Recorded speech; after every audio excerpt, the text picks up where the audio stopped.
क्या आपको लगता है कि टाटा पंच में डीजल इंजन आना चाहिए? और आना चाहिए तो क्यों आना चाहिए? So good morning guys, welcome back to the channel. मैं हूं आपका होस्ट एंड दोस्त, आप सबका स्वागत हमारे channel roving on the road. तो Tata Punch facelift 2026 launch हो चुकी है और भाई उसकी बुकिंग भर भर के हो रही है। तो देखिए, टाटा पंच ऑलरेडी हाई सेलिंग प्रोडक्ट पहले से ही था। इवन 2020-24 में तो इसने मारुति के 40 सालों का रिकॉर्ड भी ब्रेक कर दिया था। फिर भी टाटा मोटर्स की तरफ से ये फेस लिफ्ट लाना मतलब भाई वो हमेशा अपने R&D पे काम करती रहती है, कंज्यूमर के फीडबैक लेती है, कंज्यूमर के फीडबैक को रीड करती है और उसके बाद जो उसमें वो कर सकती है बेस्ट टू बेस्ट वो देने की कोशिश करती है। और इसी वजह से आपको टाटा पंच का नया फेसलिफ्ट इतनी जल्दी मिला। गाड़ी बहुत बढ़िया थी, उसमें टर्बो इंजन नहीं था, तो टर्बो इंजन मेन जो यूएसपी कहा जाए ना इस पंच फेसलिफ्ट का, वो टर्बो इंजन ही है। बहुत लोगों ने कहा था कि भाई गाड़ी बहुत बढ़िया है लेकिन वो इसमें फील नहीं है, वो इसमें पंच नहीं है। आपने गाड़ी का नाम तो पंच रख दिया बट वो पंच नहीं दे पाती क्योंकि उसमें नेचुरली एस्पिरेटेड इंजन था। ये बहुत लोगों का कंसर्न था। तो टाटा ने फीडबैक लिया और भाई काम किया और टाटा पंच फेसलिफ्ट में अब आपके सामने टर्बो इंजन है। और अब मार्केट में ये खबर फैली हुई है कि टाटा पंच का फेसलिफ्ट जो आया है अब उसमें डीजल इंजन भी आएगा। बिल्कुल सही सुन रहे हो, क्योंकि डीजल इंजन नहीं था, अब टाटा मोटर्स उसको डीजल इंजन भी देने वाली है। तो क्या यह खबर सच है या जस्ट अफवाह है और चारों तरफ फैल रही है? तो इस वीडियो में डिटेल में बात करेंगे क्या एक्चुअली ये क्या खबर है और क्या इसकी रिक्वायरमेंट भी है डीजल इंजन की लोगों को। देखिए, टाटा मोटर्स का क्या है ना कि वो भाई फीडबैक लेती रहती है और अभी जो फिलहाल मैं बोल रहा हूं कि डीजल इंजन आने वाला है, सभी सोर्सेज ने कंफर्म भी किया है। तो ऐसा है, टाटा मोटर्स के जो प्रोडक्ट हेड है ना, उन्होंने एक स्टेटमेंट दी है। वो स्टेटमेंट ये दी है उन्होंने कि there is a no reason not to look at a Punch diesel. समझ रहे हो? मतलब कि उन्होंने ये क्लियरली बोल दिया है कि ऐसा कोई भी कारण नहीं बचता जिसकी वजह से हम टाटा पंच में डीजल इंजन आपको ना दे। मतलब कि खबर तो सही है लेकिन अब इसका मतलब क्या है? इस खबर का मतलब ये है कि ये सारी बात आ गई है आपके ऊपर। अब आप बोलोगे कि आपके ऊपर कैसे आ गई और आप क्या कर पाओगे इसमें? क्योंकि मैंने वीडियो के जैसे शुरुआत में बोला था ना कि टाटा मोटर्स कंज्यूमर के या यूजर्स के फीडबैक लेती है। अच्छा, फीडबैक भी कैसे लेती है? देखिए, जो लोगों ने जो फीडबैक दिए थे, चाहे वो शोरूम पर जाकर दिए हों या फिर इतने सारे YouTube चैनल्स हैं, हमारा चैनल है, सबका चैनल, लोग वहां पे कमेंट्स करते हैं, तो ये चीजें टाटा मोटर्स तक पहुंचती हैं और फिर उस पर काम भी होता है। ऐसा नहीं है कि हवा में ही चलती है बातें, नहीं, वहां तक पहुंच जाती हैं।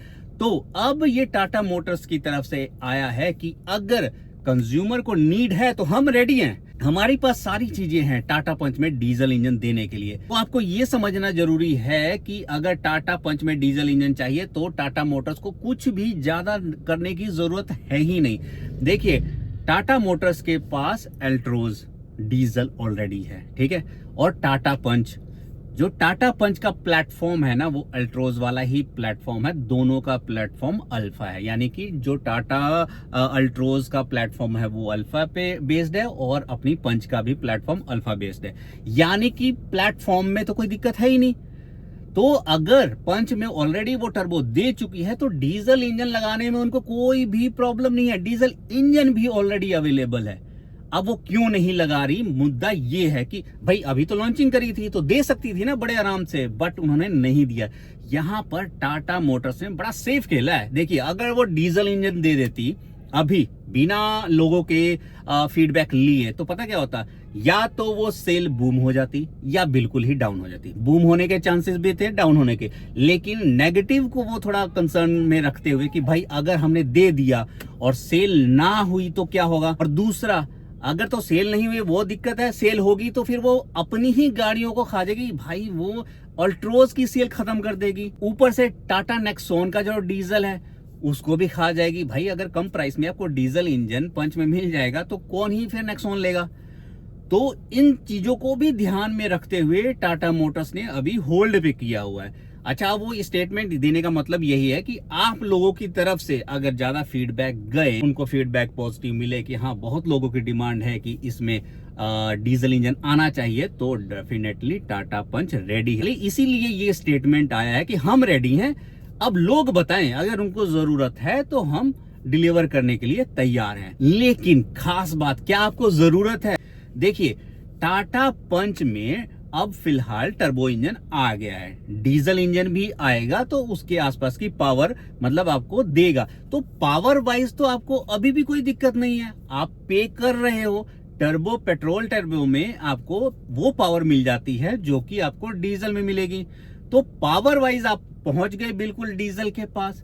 अच्छा, डीजल में ऐसा भी नहीं है कि पहले बहुत होता कि प्राइस में बहुत ज्यादा डिफरेंस होता था, लेकिन आज की डेट में डीजल और पेट्रोल के प्राइस आप देख लो ऑलमोस्ट इक्वल होने वाले हैं। ठीक है, ऊपर से डीजल का एक वो बैक ऑफ माइंड चलता रहता है कि भाई वो 10 साल तक ही इस सिटी में है, और अब पता नहीं कब नया लॉ आ जाए कि भाई 10 साल से ऊपर अब डीजल इंजन चलेंगे ही नहीं कंट्री में। अभी फिलहाल 1-2 जगह बैन है, पता चले कंट्री वाइज बैन हो जाए फिर दिक्कत। तो लोग अब ना मोस्टली पेट्रोल पे ही जा रहे हैं। इवन अगर आप इनकी सेल भी देखोगे तो टाटा नेक्सॉन की जो डीजल की सेल है 15 से 17% के आसपास है, और अल्ट्रोज डीजल जो कि मतलब इस सेगमेंट का पहला डीजल इंजन दे रही है टाटा मोटर्स अल्ट्रोज में, उसकी सेल भी 8-10% के आसपास है। तो ज्यादा सेल नहीं है डीजल में, इसीलिए टाटा मोटर्स थोड़ा मतलब होल्ड करके चल रहा है कि भाई सेल तो है नहीं तो देने का क्या मतलब है। ऊपर से ये चीजें तो वही होगी ना, अगर सेल ज्यादा आएगी तभी तो वो आपको डीजल इंजन प्रोवाइड करेगा। प्रैक्टिकली मुझे भी नहीं लगता कि डीजल इंजन की रिक्वायरमेंट है पंच में। बट आप लोग एक बार कमेंट करके बताना, क्या आपको लगता है कि टाटा पंच में डीजल इंजन आना चाहिए, और आना चाहिए तो क्यों आना चाहिए? क्योंकि अगर मैं कह रहा हूं कि आपको पावर पेट्रोल में मिल जाएगी टर्बो इंजन के थ्रू, तो डीजल इंजन के लिए और एक्स्ट्रा क्यों पे करना? एक्स्ट्रा पे करने के बाद भी अगर सिर्फ आपको 10 साल ही चलाने हैं, हाँ ठीक है, आपकी रनिंग बहुत ही ज्यादा है, बहुत ज्यादा है, तो वो एक केस बनता है फिर भी, ठीक है। बट वो नंबर ऑफ परसेंटेज ढूंढने पड़ेंगे ना कि कितने परसेंट लोग चाहते हैं कि भाई डीजल इंजन सही में आए। बट पर्सनली मेरी राय तो ये है कि डीजल इंजन की अब नहीं है इतनी नीड, क्योंकि पहले तो चलो ठीक था, नेचुरली एस्पिरेटेड इंजन था, उसमें इतनी पावर थी नहीं, 89 bhp की पावर एंड 115 Nm का टॉर्क ही दे रहा था। लेकिन अब तो आपको टर्बो इंजन मिल रहा है जो कि ऑलमोस्ट नेक्सॉन के बराबर आपको पावर फिगर है, जिसमें कि 120 PS की पावर एंड 170 Nm का टॉर्क। तो डीजल इंजन की रिक्वायरमेंट एसएच नहीं लग रही है मुझे फिलहाल टाटा पंच में। बट डेफिनेटली आप कमेंट जरूर करना क्या रिक्वायरमेंट है या नहीं है, क्योंकि यही सारी चीजें फिर as a feedback Tata Motors को जाती हैं। फिर डिपेंड करता है टाटा मोटर्स इस पे क्या काम करती। अगर वीडियो अच्छा लगा हो तो like, comment and subscribe. Till then bye bye, take care.